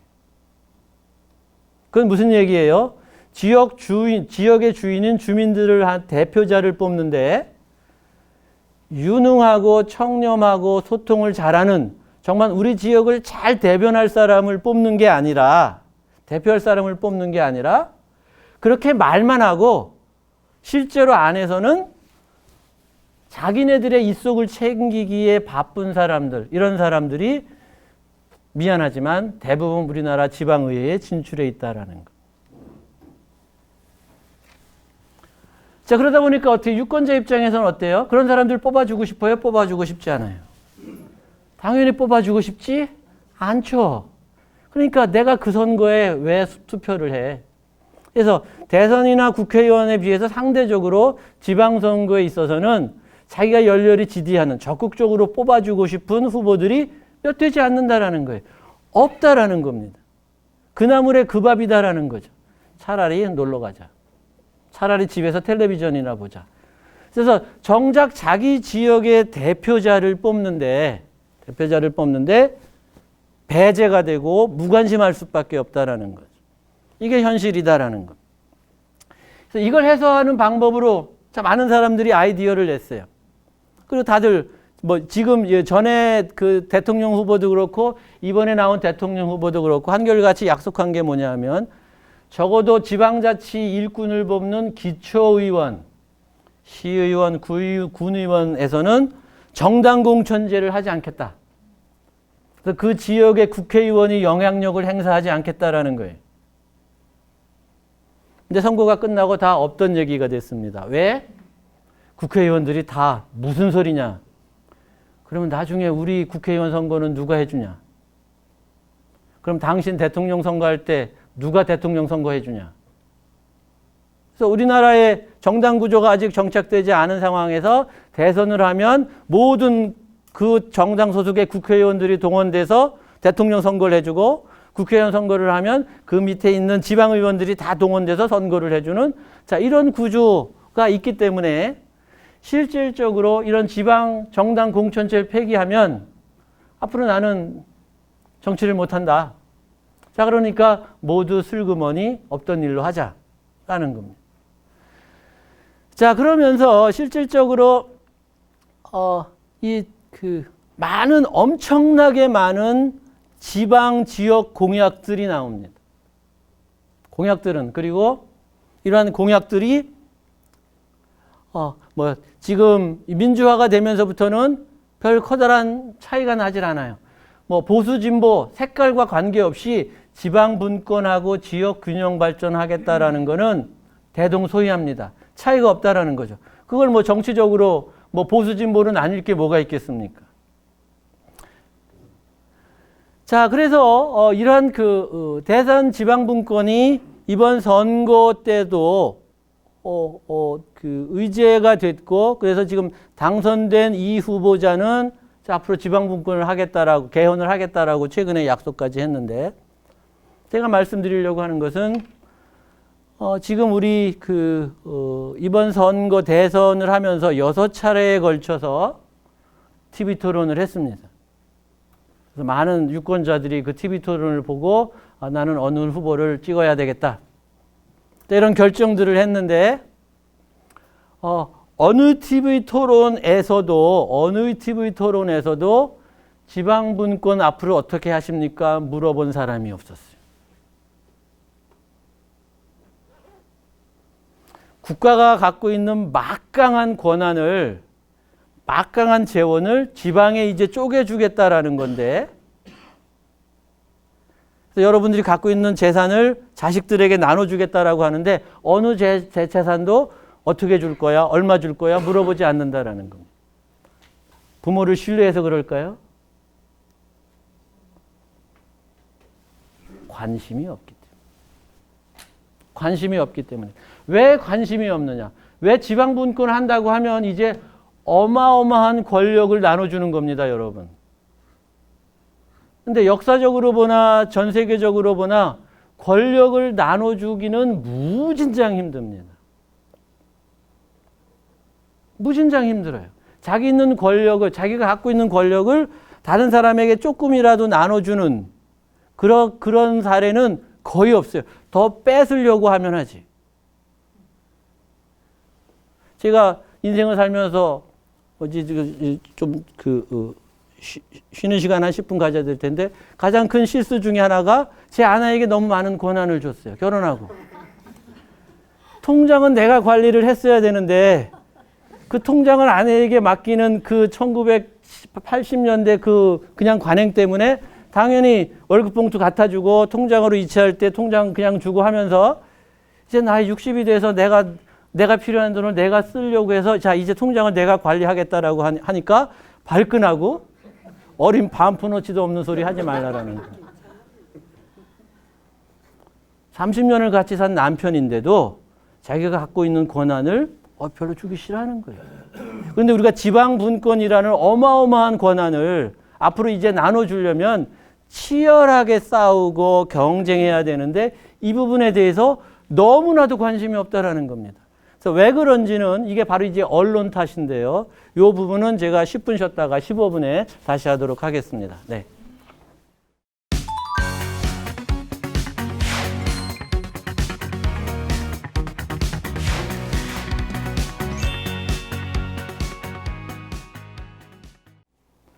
그래서 지방분권은 정치인들이 공약하는 사안이지만, 그리고 이걸 내놓고 반대하는 사람들은 없습니다. 지방분권 왜 하느냐? 너무나도 원칙적으로나 또는 우리 사회 현실을 봤을 때는 분권으로 가는 게 맞고, 선진국들 다 자치와 분권을 하고 있고, 우리가 공산주의 국가도 아니고, 또 그런 분권과 자치를 할 만한 역량들이 없는 대한민국 국민들도 아니고, 그럼에도 불구하고 이 분권이 대선에서 의제가 되지 못하는 이유는, 이 선거 TV 토론의 특징을 보시면, 이 TV 토론을 다 어디서 했을까요? 방송국 어디에 있습니까? 우리 지역. 다 서울에서. 자, 그래서 TV 토론을 한결같이 서울에서 하지만 선거운동 후보자들은 어디 가서 할까요? 지방에 가서 해야죠. 자, 그래서 후보자들은 속마음이 어떻든지 관계없이 지방에 있는 유권자들의 표를 얻어야 되기 때문에 빈말이라도 헛공약이라도 지방분권하겠다라는 걸 내세울 수밖에 없습니다. 그 시대적인 요구이기 때문에. 그렇지만 이 부분들을 언론들은 부각시키지 않는다라는 겁니다. 무슨 얘기냐? 대한민국에서 분권이 가장 두렵고 분권이 가장 탐탁치 않는 집단이 언론입니다. 신문사 방송국이다라는 거. 그래서 지금 예를 들면 그 노무현 정부 이후에 계속 여러 가지 지방 분권 정책으로 뭐 그 행정 수도도 옮기고 지방의 혁신 도시도 만들고 계속 지역으로 많은 것들을 나눠주는데 우리나라 신문사 방송국 하나도 서울을 떠나지 않습니다. 그리고 이렇게 언론이 서울에 모여 있는 게 정말 도움이 되는 집단이 있습니다. 어느 집단일까요? 정치인들입니다. 왜? 언론을 조종하고 언론과 결탁하고 언론과 협의하기가 너무나도 쉽기 때문에. 방송국이 서울에 있고 부산에 있고 대전에 있고 하면은 로비하러 다 다녀야 되는데 여의도에 다 몰려 있어요. 자, 그래서 일단 뭐 이 부분은 넘어가도록 하고요. 한국 언론은 우리나라 지방분권을 막는 제1의 요즘 유행하는 말로는 적폐 세력 중에 하나입니다. 의식하든지 의식하지 않든지 그것이 정치적인 이유 때문인지 아니면 자기네들의 이익 탓인지. 자, 일단 제가 그래서 이 우리나라 언론, 신문과 방송이 얼마나 서울에 집중되어 있는지 한번 제가 도표를 가지고 이제 설명을 드립니다. 그래서 요게 이제 최근 한 5년 전 통계청 자료인, 2015년 통계청 자료인데요. 이제 하도 수도권 집중 문제가 많다고 하니까 이걸 산업 분야별로 해가지고 서울 집중도를 따져봤습니다. 그래서 우리나라 서울은 뭐 인구, 우리나라 5천만 중에 한 1,000만 명 정도 사니까 20%고, 그 다음에 경기권에 한 2,500만 명, 1,500만 명 정도 삽니다. 그래서 경기권이 한 30% 좀 못되게. 자, 그래서 한 절반 정도가 사실상 이제 우리나라 인구의 절반 정도가 수도권에 살고 있는데, 비교적 좀 수도권 집중도가 50%를 넘어가는 것들은 별로 없어요. 비슷비슷해요. 그나마 좀 많은 게 뭐냐면 예금. 우리나라 전체 예금의 한 70%를 수도권 사람들이 가지고 있고 한 50%를 서울 사람들이 가지고 있습니다. 상대적으로 서울 사람들이 돈을 많이 가지고 있는데 대신 예금만 많은 게 아니라 뭣도 많아요? 대출, 빚도 많아요. 그래서 뭐 그렇게 크게 부럽지 않아요. 자, 그 외에는 뭐 실질적으로 보면 다른 지표에 있어서는 그 인구 비례에 맞춰서 실질적으로, 즉 무슨 얘기냐? 돈은 좀 서울 수도권에 몰려 있지만 나머지 뭐 여러 가지 통계자들을 보면 그 인구 비율에 거의 합당하게 나타난다라는 겁니다.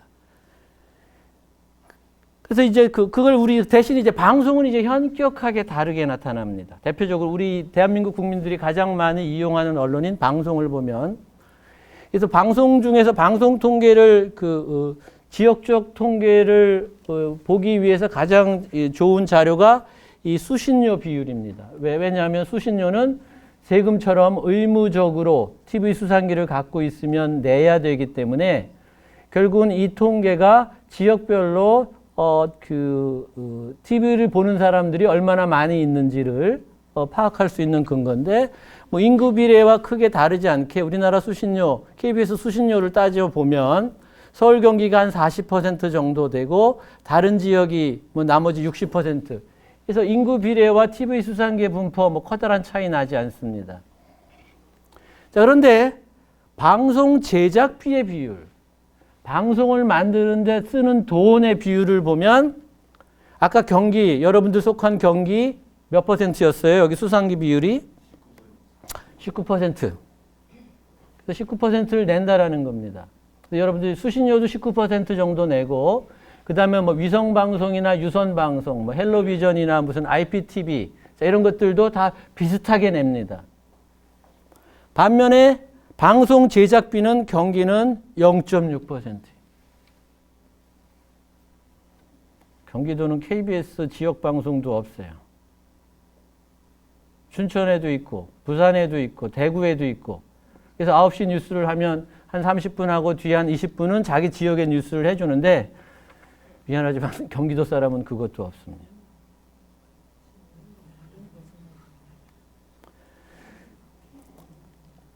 그래서 지역 그 신문도 마찬가지인데요. 우리나라 전체 인구 신문 산업의 매출액, 우리나라 신문 구독을 해서 그 받는 구독료의 비율을 대부분 서울특별시로 다 돌아간다라는 겁니다. 왜? 신문사들이 다 서울에 있기 때문에. 그럼 신문사에서 일하는 사람들은 어디 시민일까요? 서울 시민이다. 그래서 아까 우리 그 장관, 후보자 장관들처럼 중요한 국가 정책을 결정하는 사람들이 출신은 과거에 태어나서 고등학교까지는 시골에서 다녔을지 모르지만 이제 이 사람들은 서울에 진출해서 대부분 서울 강남권에 살고 있고 자기 자녀들도 거기에서 살면서 서울 시민의 이익을 대변할 거다라는 거. 언론도 마찬가지다라는 거죠. 자, 그래서 실질적으로 우리가 가장 많이 쓰는 신문이나 방송, 자, 이런 것들이 대부분 서울에서 만들어지고 서울 사람에 의해서 만들어진다라는 겁니다. 이게 물론 이제 전국적인 이슈를 다룰 때는 큰 문제가 없을 수 있어요. 하지만 지역과 지역 간의 분권이나 갈등이나 이런 문제를 다룰 때는 어떻게 될까요? 안양시하고 서울시하고 대립한다면 안양시의 편을 들어줄까요? 서울시의 편을 들어줄까요? 자, 이런 측면에서 지금 보면 또 그 다음에 이제 우리 이제 디지털 뉴스 이제 여러분들 다 휴대폰으로 과거에는 우리가 1990년대만 하더라도 여러분들 뭐 한 40대, 50대, 40대만 하더라도 집에서 신문 배달 받아 보셨을 겁니다. 6개월 공짜, 뭐 선풍기도 주고 자전거도 주고. 이제 지금도 보시나요? 지금 거의 다 보진 않죠. 그럼 이제 뉴스에 관심이 없으셔요? 세상 돌아가는 일에 관심이 없으신 거예요? 그건 아니죠. 오히려 더 꼼꼼하게 매일매일 눈 뜨면 바로 무슨 일이 일어났나 체크합니다. 뭘로 하세요? 휴대전화로 하시죠. 그래서 그 휴대전화 포털, 우리가 다음이나 네이버 같은 이런 포털 뉴스가 여러분들의 이제 뉴스를 책임져 줍니다. 구독료도 받지 않고 시청료도 받지 않고 공짜로 만들어줘요. 거기에 안양 뉴스가 들어있나요?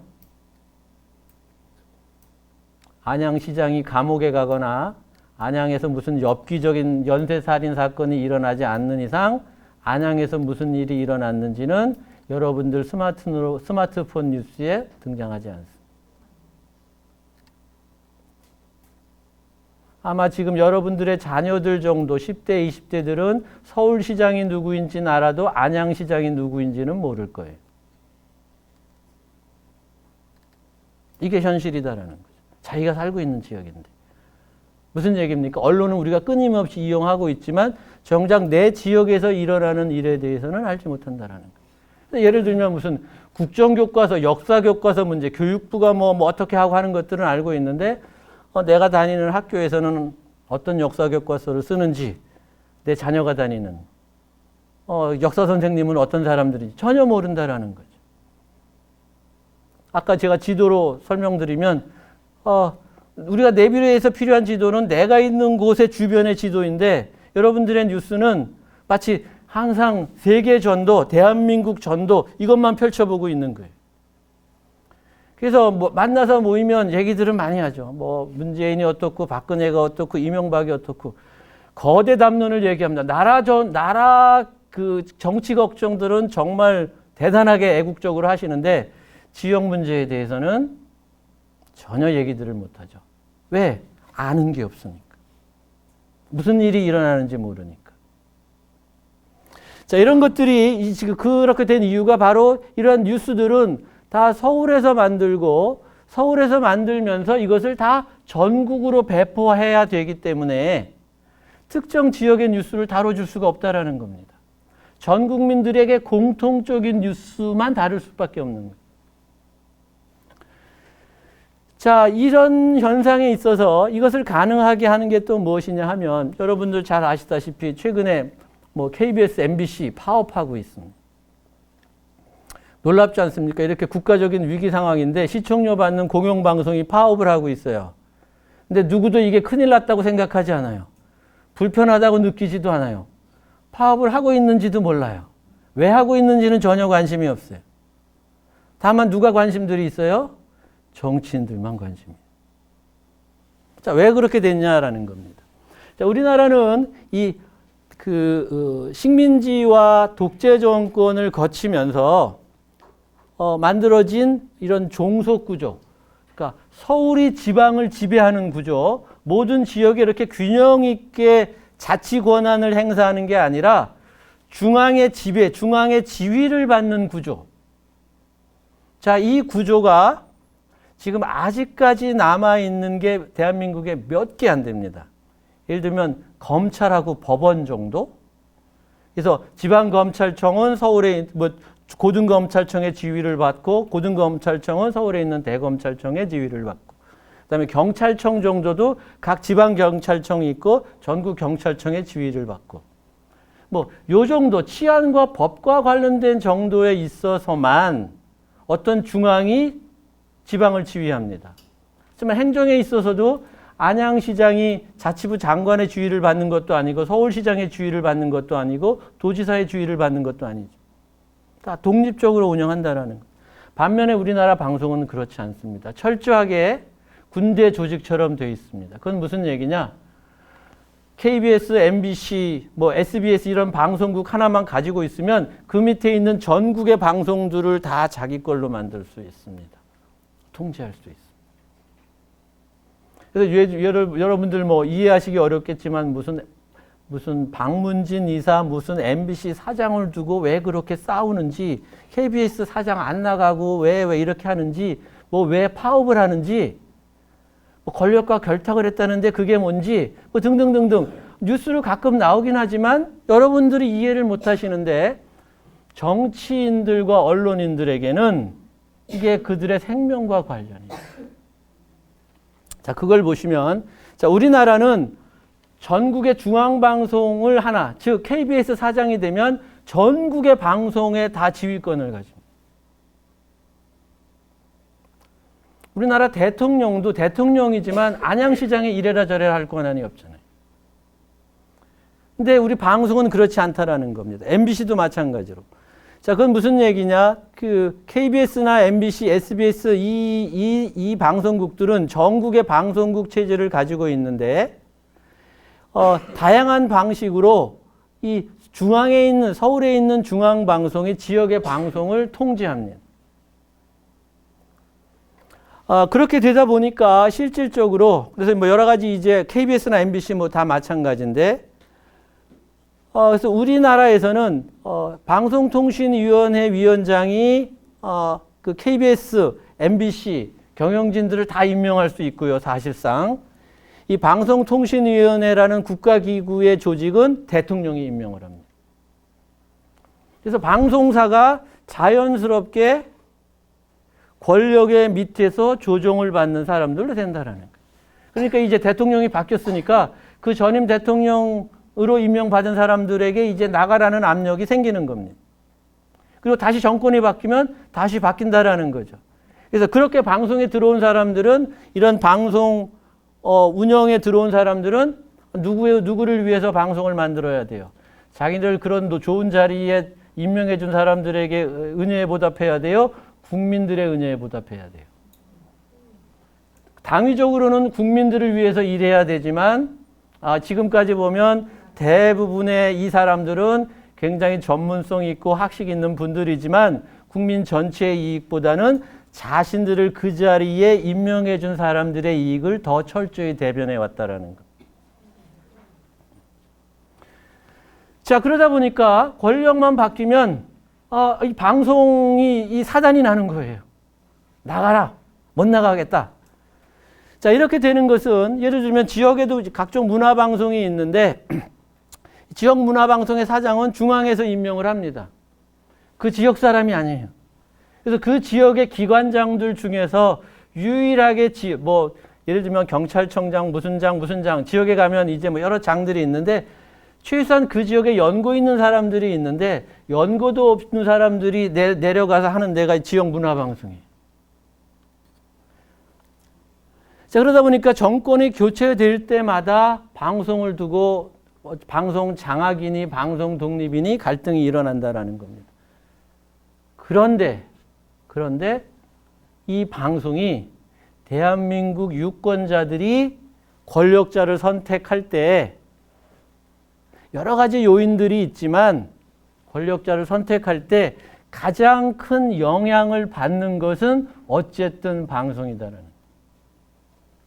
그러니까 방송을 보고 뭐 후보자를 바꿨다 이런 것까지는 아니지만 자신들이 선호하는 후보자를 뽑는데 언론에서 어떻게 노출하느냐, 언론에서 어떻게 보도하느냐, 방송에서 어떤 그림을 보여주느냐에 따라서 후보자들에 대한 호감도가 달라진다라는 겁니다. 그 얘기는 무슨 얘기냐? 권력을 잡으려고 하는 사람들은 언론에 잘 보여야 돼요? 잘 보이지 말아야 돼요? 잘 보여야 돼요. 그게 제일 중요합니다. 유권자들에게 잘 보이는 것보다 언론에게 잘 보이는 게 중요해요. 그래서 안양시의 국회의원, 시장이 누군지 모르겠지만 다음 선거 때 또 되려면 텔레비전에 자주 나와요. 그러면 뽑힐 확률이 확 높아져요. 왜?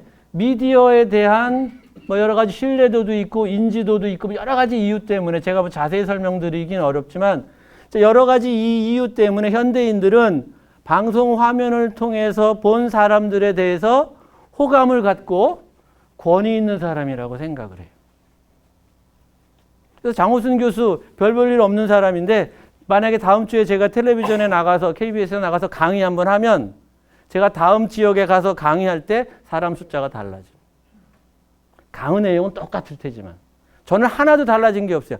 텔레비전에 한번 나갔다가 안 나간 것 뿐이지만 사람들은 다르게 판단한다라는 거예요. 심지어는 어느 정도냐 하면은요. 텔레비전에 자주 출연하는 교수들 치고 제대로 애들 잘 가르치고 연구 잘하는 교수들 별로 많지 않아요. 그럴 수밖에 없어요. 연구실에서 자기 연구해야 되고 한 학생들이라도 챙겨주고 가르쳐줘야 되는데 텔레비전 여기 나가고 저기 나가고 하는 사람들이 어떻게 교수의 본연의 일을 잘하겠습니까? 그럼에도 불구하고 대한민국 시청자들은 텔레비전에 나온 교수님이네. 강의 들으러 가야겠네. 사인이라도 받아야 되겠네. 나 오늘 가서 그 텔레비전에 나왔던 교수님 강의 듣고 왔어. 자랑한다라는 거. 이게 현실이다라는 거죠. 자, 어쨌든 이런 상황 하에서 정치인들도 마찬가지다라는 겁니다. 텔레비전에 나와야 돼. 텔레비전에. 자, 그러다 보니까 텔레비전에 나오기 가장 좋게 하려면 방송을 자기네 편으로 만들어야 되고 방송을 자기네 편으로 만들려면 지역적으로 여기저기 분산되어 있는 것보다는 여의도 옆에 방송국이 있는 게 제일 편리하다라는. 전국적으로 흩어지면 안 된다라는. 통제가 안 된다라는. 그런데 그렇기 때문에 선진국의 민주주의 국가에서는 언론을 권력이 장악하지 못하도록 하는 방식 중에 하나가 방송이나 신문을 전국적으로 쪼개놓는 거예요. 전국적으로 쪼개놔요. 근데 우리나라는 그렇지 못했어요. 왜? 우리나라 방송, 신문이 시작한 게 조선 총독부 시절, 일제 식민지 시절, 그래 지금의 근대화가 됐기 때문에. 자, 그래서 이따 그 부분 좀 이따 설명드리고요. 그러다 보니까 실질적으로 우리나라 언론은 중앙 집중적인 언론이고 지역은 무시하고 지방선거나 지방자치 이런 것들은 별로 무시하고 항상 여의도 중심으로 대통령 중심으로 자 이런 것들만 다룰 수밖에 없다라는 거죠. 지금 여기 있는 도표를 보면 그러다 보니까 한국 사람들은 별종이 됐습니다. 아주 예외적인. 무엇에 비교해서 다른 선진국 사람들과 비교해 봤을 때 아주 예외적인 게 됐는데 자 여기 이 도표를 통해서 나타납니다. 자, 이 도표는 우리 OECD 국가 선진국 26개국에서 사람들이 관심도가 높은 뉴스가 무엇인지를 조사를 한 거예요. 전 세계적인 조사라고 보시면 됩니다. 그래서 과거에는 이런 것들 조사하기가 굉장히 어려웠지만 이제 요즘 여러분들 다 스마트폰을 사용하고 있기 때문에 스마트폰 이용자들을 대상으로 해서 비교적 쉽게 설문조사를 하고 이걸 표준화해서 전 세계적으로 비교할 수 있게 했어요. 그래서 후진국에서는 하기 어려우니까 우리 OECD 국가 중심으로 26개국 선진국, 민주주의를 하고 있는 선진국에서 한 거예요. 그래서 가장 관심도가 높은 뉴스가 무엇이냐를 봤더니 지역, 국제, 범죄, 정치 등등 봤을 때 제일 높은 게 지역 뉴스예요. 뒤에 있는 분들은 잘 안 보시겠지만 이게 26개국 전체 평균입니다. 선진국에서는 뉴스 중에서 제일 중요한 게 내가 살고 있는 지역의 뉴스라는 거예요. 여러분들은 이해가 안 되시죠? 왜 여태까지 평생 살면서 안양 지역에 관한 뉴스를 한 번도 본 적이 거의 없는데, 없이 살았는데.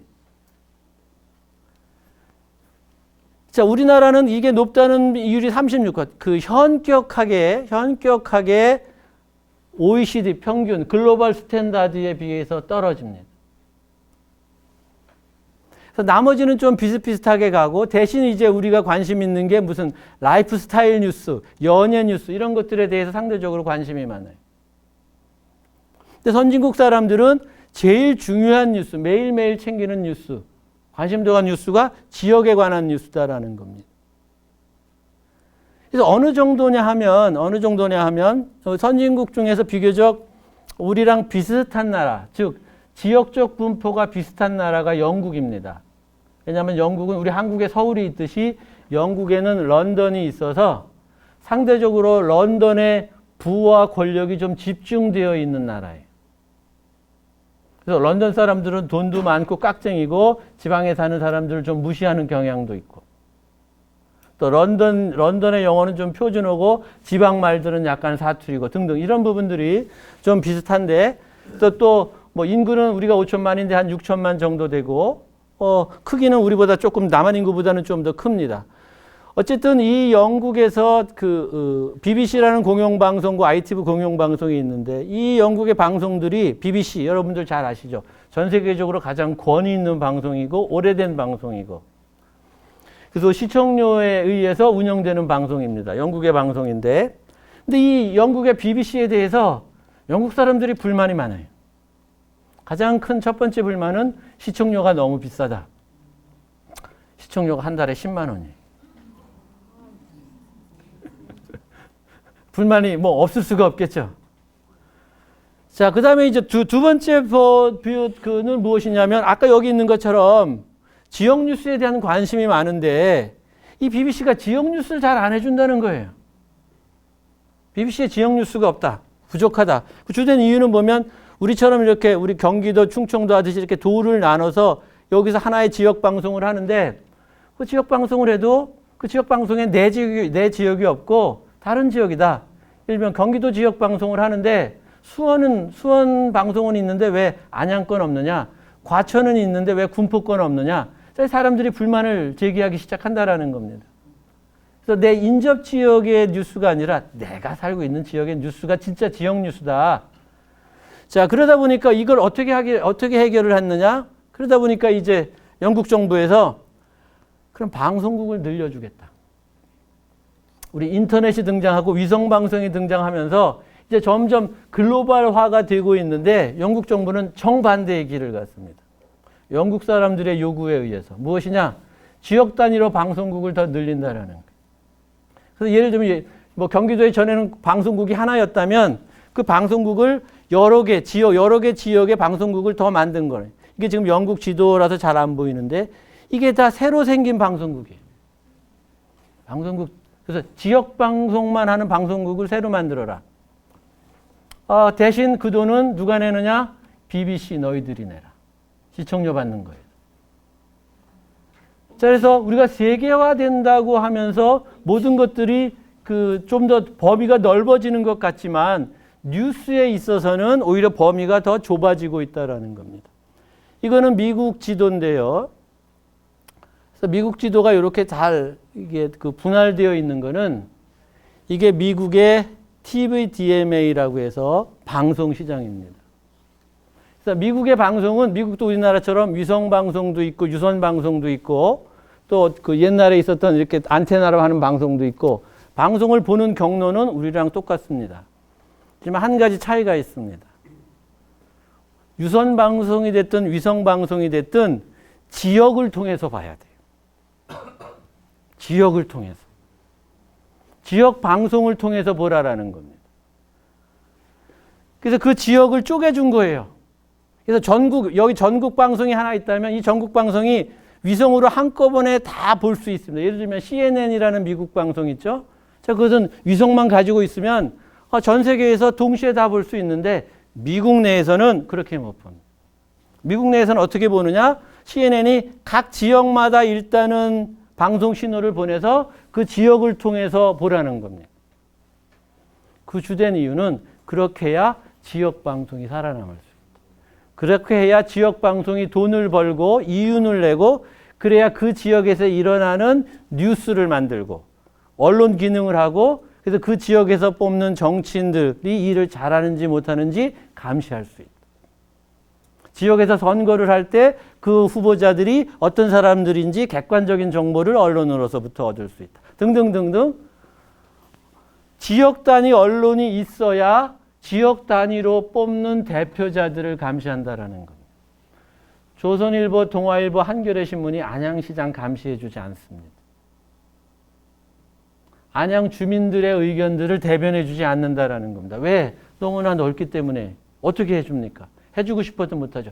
아주 예외적인 상황, 아까처럼 큰 사건이 터지지 않는 이상 그런 언론사들이 안양 지역에 와서 취재를 해서 안양 주민들의 입장을 대변하거나 안양에 있는 대표자들을 감시하고 비판해주는 역할 안 해준다는. 그럼 안양시장의 입장에서는 어때요? 언론이 있는 게 좋습니까? 없는 게 좋습니까?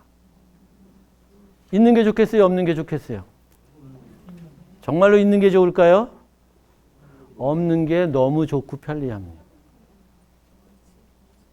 없는 게 너무 좋고 편리해요. 근데 왜 분권하고 뭐 이런 것들 하게 언론을 분권하는 걸 왜 그 사람들이 지지하겠습니까? 자, 그래서 이런 것들이 우리가 갖고 있는 그 차이라는 것이고요. 그래서 뭐 여러 가지 통계들이 있는데 그 통계를 입증하는 겁니다. 이건 그 박싱데이라는 것은 그 영국 사람들이 크리스마스 다음 날 쇼핑하는 날입니다. 우리 요즘 젊은 애들 블랙 프라이데이 해가지고 미국식 문화가 들어와가지고 추수감사절 다음 날 이제 쇼핑하는 것. 이걸 이제 한국에서 도입을 했는데 영국에서는 박싱데이예요. 이때 이제 사람들이 쇼핑을 많이 하고 휴일이기 때문에 텔레비전 많이 보고 그러다 보니까 그때 사람들이 텔레비전 광고도 많이 하고 이때 시청률 조사를 많이 합니다. 보다 많은 사람들이 거의 다 텔레비전을 보니까 그래서 정말 영국인들이 좋아하는 방송 프로그램들이 어떤 것들인가 이런 것들을 조사하는데 자, 우리나라 같은 경우에는 안양 같은 경우에는 지역 9시나 8시 뉴스 하면 지역 뉴스가 아예 없죠. 반면에 우리 제가 살고 있는 충남 아산만 하더라도 9시 뉴스 하면 한 20분부터 한 30분, 40분까지는 지역 뉴스를 합니다. 우리나라는 대부분의 지역에서 9시 뉴스 하다가 끝날 쯤에 지역 뉴스를 하면 채널을 돌려요. 우리 지역 뉴스도 아니고 뭔가 좀 지역 방송은 촌스럽고 지방 방송은 꺼야 되는 거고 등등 해가지고 차라리 다른 거 보자. 그래서 똑같은 9시 뉴스라 하더라도 20분 후반부 지역 뉴스를 하는 때가 되면 시청률이 뚝 떨어집니다. 반면에 여기 보시면 영국 같은 경우에는 오전에 6시 40분에 전국 뉴스를 할 때는 530만 명이 보지만 6시 50분 지역 뉴스를 할 때는 560만 명으로 오히려 사람들이 늘어납니다. 전국 뉴스는 안 본다 하더라도 지역 뉴스는 챙겨본다라는 겁니다. 그만큼 자기가 살고 있는 지역 뉴스가 중요하다라는 거죠. 이것들이 다 미국도 마찬가지고 독일 예를 들면 미국 같은 경우에 텔레비전, 라디오, 프린트, 신문 중에서 가장 많이 이용하는 뉴스가 무엇이냐? 지역 방송 뉴스입니다. 그 다음에 전국 단위 뉴스가 나와요. 그래서 이런 방송이나 신문을 통해서 지역 뉴스를 보는 것들이 일상화되어 있다는 거죠. 독일도 마찬가지고. 우리는 그렇게도 하지 못한 이유가 아까 말씀드린 대로 우리는 역사적으로 단추를 잘못 꼈습니다. 선진국들은 지역 언론, 지역 사회가 이제 정착이 되고 지역 언론들을 발전시킬 수 있었는데 우리는 첫 번째는 이주 사회가 됐고 그래서 지역에 대한 관심도가 떨어졌고 두 번째는 조선 총독부 시절에 식민지를 거치면서 지금 이게 일제시대의 신문 발행 현황인데요. 그 당시 여기 있는 요 세 신문, 동아일보, 조선일보, 매일신부 이 세 신문이 한국인들이 볼 수 있었던 한글로 만든 신문들입니다. 나머지 신문들은 다 일본인들이 발행하던 신문이에요. 아까 말씀드렸죠? 조선인은 2천만 명, 일본인들은 20만 명. 근데 이 20만 명밖에 안 되는 일본인들이 조선에 진출해서 전국 각지에서 부산, 대구, 전주, 군산 뭐 등등 전국 각지에서 신문을 발행했어요. 그 지역에서 자기네들끼리 그 지역에서 어떤 일들이 일어나는지 뉴스와 정보를 공유하기 위해서. 반면에 조선 사람들은 서울에서만 발행하도록 허용했다라는 겁니다. 그것도 경성에 하나, 평양에 하나, 부산에 하나 이렇게 좀 나눠주는 것도 아니고 서울에서만 발행하래요. 자, 이런 전통들이 생기면서 결국은 그 해방이 되면서부터는 다시 이제 지방에서도 우리가 그 신문들이 발행이 됩니다. 해방이 되면서부터는 왜냐하면 일본 사람들이 지방에서 신문을 발행하다가 이제 전쟁이 끝나고 쫓겨나니까 인쇄기나 이런 것들을 다 두고 도망갔어요. 그래서 그걸 재빨리 인수해서 전국 각지에서도 이제 신문이 발행이 돼서 1950년대만 하더라도 수도권에서 발행되는 신문하고 지방에서 발행되는 신문하고 발행 부수가 거의 비슷했어요. 하지만 이게 이제 판도가 달라지는 게 자, 우리가 군사 독재 정권이 되면서 다시 조선 총독부 시절처럼 언론을 통제하기 시작합니다. 그러면서 이제 지방에서는 신문을 발행할 수 없게끔 만듭니다.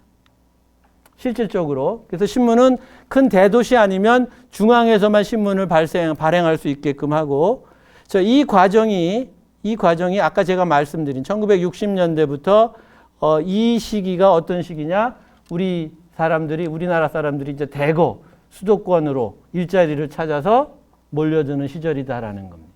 그래서 자연스럽게 수도권에서 발행되는 신문, 방송들을 이제 사람들이 관심을 갖고 보기 시작합니다. 자, 그러면서 이 과정에서 자연스럽게 대한민국은 이제 중앙언론 전성 시대가 됩니다. 그래서 한때는 우리나라 100대 기업 안에 신문사가 들어간 적도 있고 지금은 이제 다 쫄딱 망했습니다. 이제 언제 문 닫을 건가만 이제 기다리고 있어요. 살아남을 방법이 없어요. 정상적으로 살아남을 방법이 없습니다. 근데 어느 정도까지였냐 하면 제가 대학 다니던 시절만 하더라도 대학에 언론 고시반이 있었어요. 언론 고시반. 고시반은 원래 뭘 보는 겁니까? 고시는 사법고시, 행정고시, 외무고시. 그래서 고급 엘리트 공무원들을 선발하는 그런 시험이에요. 그래서 그런 시험에 많이 합격시키려고 대학에서 고시반을 만들었는데 80년대 대학에 언론 고시반이 등장해요. 그리고 애들이 엄청나게 몰려요. 왜?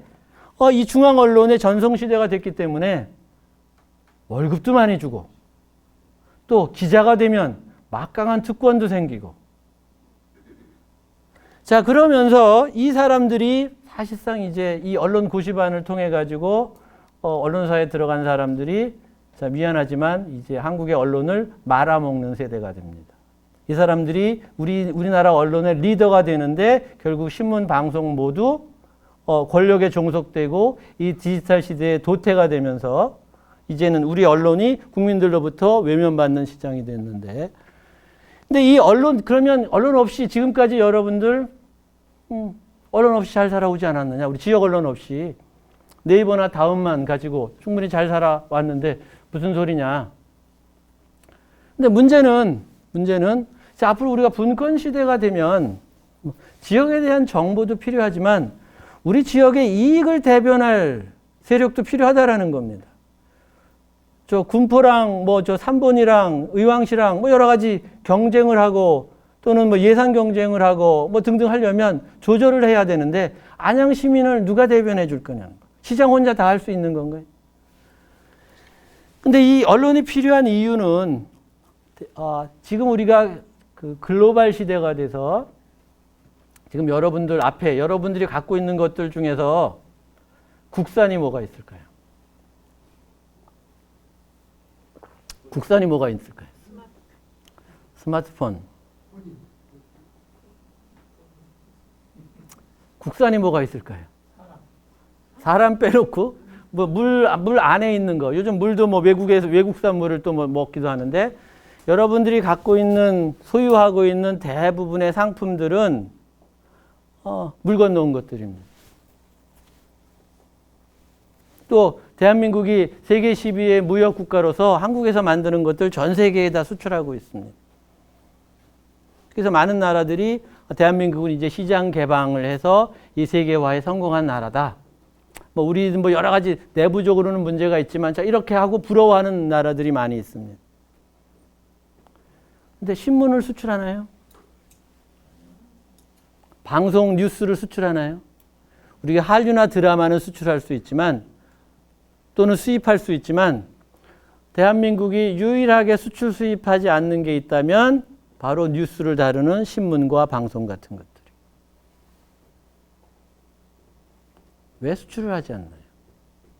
그 지역에 가면 무용지물이기 때문에. 우리가 싸다는 이유로 중국산 물건 많이 사오지만 싸니까 중국 신문 사다 쓰자.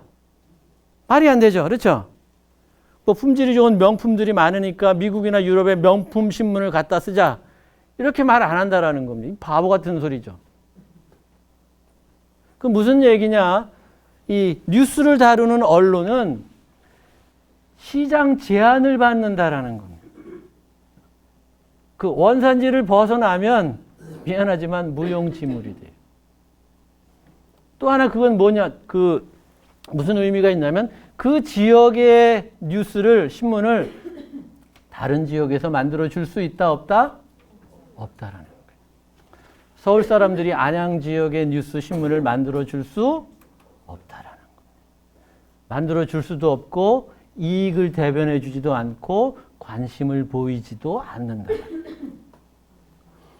자, 이것이 이 신문이 갖고 있는 그 시장 제한적인 특징입니다. 그래서 우리 지금 안양 제가 체크해봤더니 인구 한 60만 정도 되는데 우리 지방에 가면 뭐 인구 한 3, 4만 되는데도 그 지역 주민들이 보는 신문들이 있습니다. 나름대로. 훨씬 안양에 비해서는 낙후되고 소득 수준도 낮고 인구도 낮지만 여기 있는 것처럼 진주, 부평, 뭐 경산 등등 해서 나름대로 지역에서 지역 사람들이 신문을 만들면서 여러 가지 건강한 기능들을 하고 있는 거예요. 지역을 대표하기도 하고 그 시장이나 군수의 어떤 부패가 있다면 문제 제기도 하고 자 그런 기능들을 그렇지만 우리 수도권에 있는 그 서울 근접해 있는 안양과 같은 뭐 이런 지역에서는 있긴 있지만 그래서 제가 오기 전에 좀 찾아봤습니다. 안양시민신문, 안양신문, 안양광역신문 이 중에서 하나라도 이 지난 일주일 사이에 본 적 있으신 분 손 들어보세요. 딱 한 분밖에 안 계세요. 주민자치위원도 안 보면 일반 시민들은 미안하지만